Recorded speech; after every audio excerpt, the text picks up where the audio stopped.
Chandni mobile market and shopkeepers association की जानिब से सदर अमीन मेमन की क़यादत में टाइप अप्रूवल की इजरा पर पीटीए और आईटी टेलीकॉम के खिलाफ एहतजाज किया गया।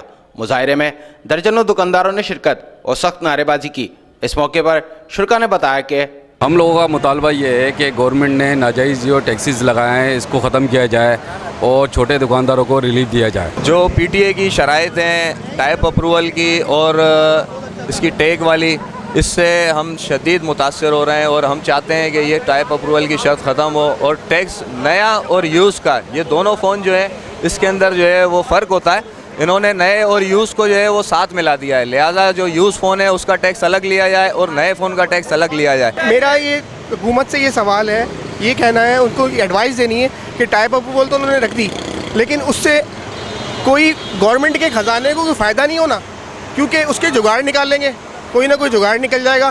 कोई टाइप अप्रूवल से गवर्नमेंट को कोई फ़ायदा हुआ हो अभी तक? चांदनी मोबाइल शॉपकीपर्स एसोसिएशन जैसे तमाम जगहों पर एहतजाज चल रहा है, ऐसे ही अपना एहतजाज रिकॉर्ड करवा रहे हैं और हम हुकूमत वक्त मुतालबा करेंगे कि ये जो टैक्स लगाया गया है ये हमारे कारोबार को ख़त्म करने की एक साजिश की गई है और हमारा माशी कत्लेआम बंद किया जाए और टैक्स को ख़त्म किया जाए। हुकूमत को चाहिए कि वो छोटे ताजरों को बेरोज़गार करने और माशी कत्लेआम के बजाय अपने इंतखाबी वादों को पूरा करे और ताजिर बरादरी को माशी तहफ़्फ़ुज़ फराहम करे। कैमरामैन मानी जट के साथ अली अहमद शेख, सिटी न्यूज़, हैदराबाद। हम लाते हैं टॉप न्यूज, आपके फेवरेट टॉक शोज और अनलिमिटेड एंटरटेनमेंट सिर्फ यूट्यूब पर। अगर आपने अभी तक हमारा चैनल सब्सक्राइब नहीं किया तो अभी सब्सक्राइब करें और बेल आइकॉन को क्लिक करके हमारी लेटेस्ट वीडियोस के बारे में अपडेट जानें।